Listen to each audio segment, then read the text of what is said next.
What you're all? Well, I thought I'd do a little video here because I've been asked so many times, how do I store my Amiga discs and am I really using the original hardware? You know, of course I am if anybody's followed my channel. And I thought I would just do a little video to show my Amiga ADF collection. Now this has been started off since day one, which was back in 1988 when I first bought an Amiga when I sold my Atari ST. So it's taken, well, I'd say the first 8 years to build it. Then I had a good chunk of years away from gaming, and then I came back in about 2012 and then started up my YouTube channel and got heavily back into games. So then I had another session where I was collecting games that I couldn't get hold of back in the day, because nowadays you can download the ADFs, and unlike the old days you have to apply to contacts wanted in the back of magazines. So it's taken, with those two sessions, it's taken 37 years to compile this collection. And yeah, so these discs are around 37 years old, and they still all work perfectly to this day. Well, if they wouldn't, why the bloody hell would I keep hold of them?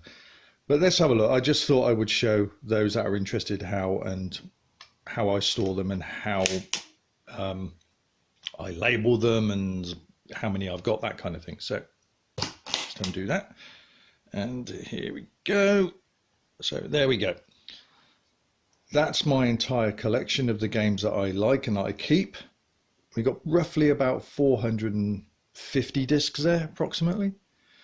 They're not, well, they are in alphabetical order, but not. I've got them in sections. So from these two rows here to about there is shoot 'em ups. This row up to about here is fighting and beat 'em ups, and this row up to about here is pinball, breakout and puzzle games. From here to about here are my platform games, and the rest up to about here are sports and racing games, plus a few util discs at the end there. And yeah, so I've spent a long time. And the beauty about this collection is, because I took so much time and effort, every one of these games in here, full price games, have trainers. Even games that weren't trained back in the day. I'm not going to mention, I've got to know a few coders, and they've been kind enough to train games for me that wasn't trained back in the day. Hence why I was able to complete the bloody things and upload them on my channel, because some games are just not meant to complete. So I'm not going to mention any names. I've not been given their permission to share their names, but they know who they are, and I do pay for their services. Even though they don't ask for any money, I do, throw out some beer money from time to time to them, just to say, yeah, thanks for doing it. So that's very useful. So every game in here you see is fully trained. Now, I also took a lot of pride in labeling my discs back in the day. And we can start here, Crypt and Egg and breakout game, that is. What else have we got? Pick anything really. Puznik. I always label them. Yeah, I took a lot of pride. Super Bumper. What's this one? Oh, Tetris. Yeah, that was years later when I was able to get access to a color printer, because back in 1990 I certainly didn't have access to a color printer. So I used to just label them, let's put Tetris 2 like that, with felt tip. I just thought the Amiga was such a great gaming computer. It deserved, my games deserved to have nice labels. I had a friend who just scribbled it with pencil and pen. Crappy, on the really rough, scruffily on the disc. Hey, if it works for them, that's fine. It worked for him. But for me, I'd like to take a bit more pride in my collection. What do we got here? Oh, that's Wolfchild. Sometimes I put picture discs on my, what do we got here? Oh, the most important disc of all in the collection is, of course, X-Copy. Oh, without that, let's have a look up here. Beat 'em ups. What have we got? That's, I think I've also designed some of my own. Oh, there we go. Barbarian 2. I designed those labels myself. See, much better than the original discs. What else have we got here? What's that one? Oh, Double Dragon 2. See, much better than the original release. Most releases just have a crappy little label on them, and I just thought I'd make things much more interesting. What have we got here? Chaos Engine 2, 3 discs. I've got the original of that and Chaos Engine 1. So I certainly have bought my own originals. I've put, you know, I've gone out my way to buy original games, but obviously I dread to think how much money's worth here if they were all labelled. If there are full price games, there's a few budget ones. Just grab some more. What we got here? Oh, the Plague, full screen overscan version. I do like that game. Some that are not so brilliant, but Afterburner, that's not the UK version, that's the American version, which is much better. Still not brilliant, but it's a bloody damn sight better than the crappy English port we got. What have we got here? Got 3. Let's see what's here. Oh, Stardust, love that game. Put them on 3 colourful see-through discs there. By the way, I don't know if you can hear that, but my Labrador's panting in the background. Stardust.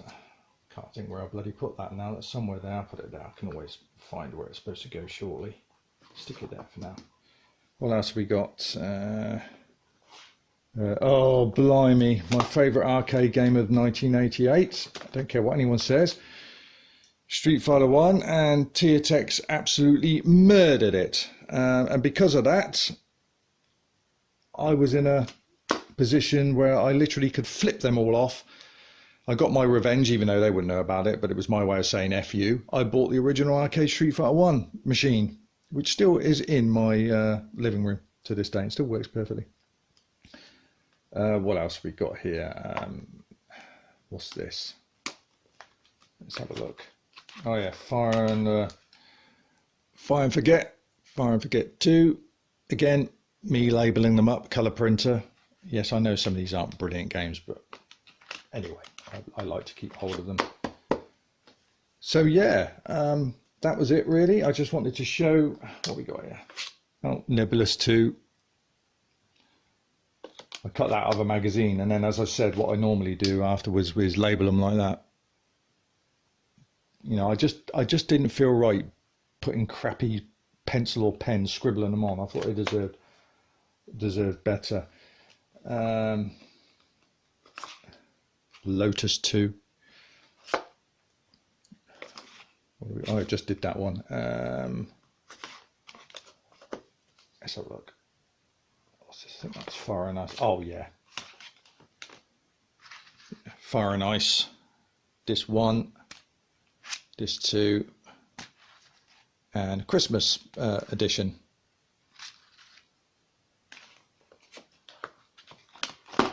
There we go. And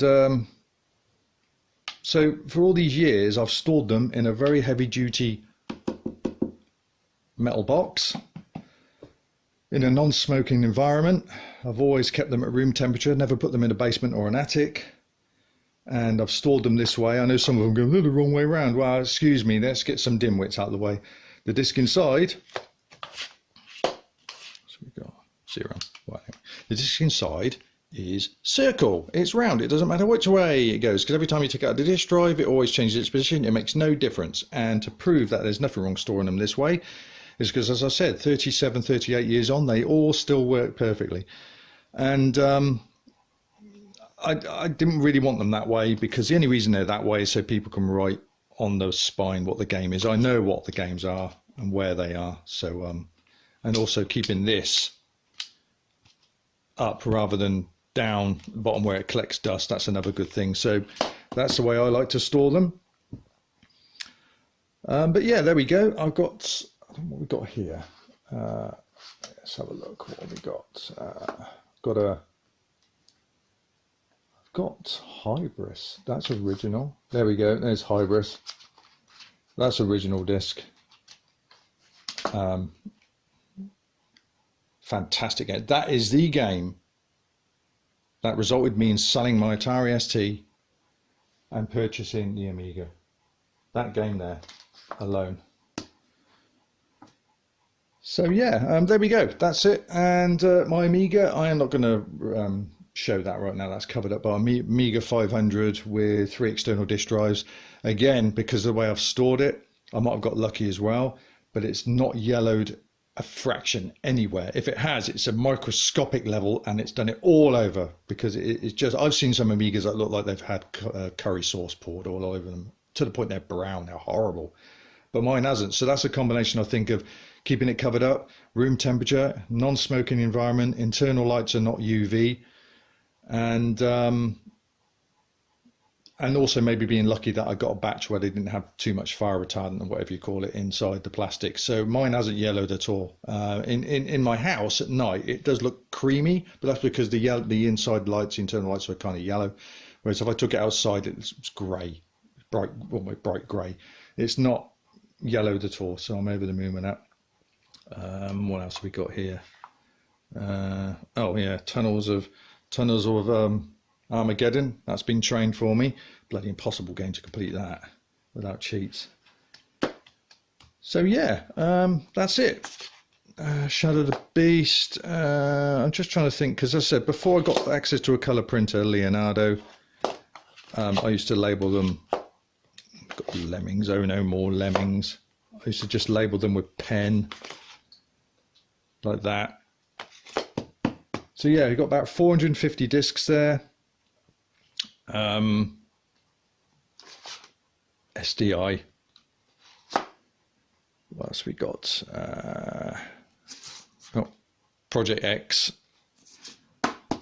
Yeah. So I mean, I calculated if they were all full price games, they were all originals, you're looking at about £7,000 there. I mean, how much would a collector pay for this, do you think? Bear in mind that all these games work. They're all full price games, and they've all got trainers on them. They've all got cheat menus. That was the second phase. I thought I'll get my first moment of getting games, just get the games and then try and build it. Remember Micromart, the magazine, back in the late 80s, early 90s? Back in the day, you had to find contacts to get your games, and it'd take forever. You used to get jiffy bags in your door, and if you was really smart, you cover over the stamps with sellotape and then just reuse the stamps. But yeah, that was a long way round. It took forever to start off the collection. And I remember I actually I've got a second batch of these, the main games that I really want, because back then we were always in fear that one of our mates or somebody we didn't like at school would snitch on us, and we'll have the police coming through the door, because they're all pirated games. Now they take our Amigas and games away, you can always get a replacement Amiga, but trying to rebuild that collection game was near impossible. So I remember, I've still got them in storage. I've still got a backup of a lot of these games. I don't know why I keep them now, because police and law aren't going to give a shit about Amiga games now, are they? So yeah, that's it. That's my collection, my Amiga ADFs, and I'm very proud of them. And yeah, be interested. I wonder if how much a collector would offer me for this lot. It's not for sale anyway, unless someone comes up. £20,000. Right, we got a deal. No, it's not for sale. But it'd be interesting to see. Put it this way, it's worth a lot more than 450 discs full of utils and cover discs. These are actual original, they're full price games. So yeah, Sword of Sodan. I did have the original of that, but yeah. Oh, what racing games before I go? What have we got here? Overland, Outrun, great game. Shit version on the Amiga, ridiculous. Don't know why I keep it. Nice label though, isn't it? What else we got? Oh yeah, Speedball 1 and 2. A few more while I'm here. We've got Prime. Oh, Prime Mover. Trained, of course. Everything's trained. Super Hang On. What else we got? Oh, Black Viper. Trained again. Never been trained before on the A500 version. Thank you to you that trained it for me. So yeah, there we go. That's it. Short little video. Hope you enjoyed it. And yeah, I'm quite proud of that collection. As a kid, as a teenager, imagine getting that lot on your birthday. You never leave the room. All right, thank you very much. Let's close her up. As I said, store your stuff well, look after it. It will last a lifetime. Take care, everyone.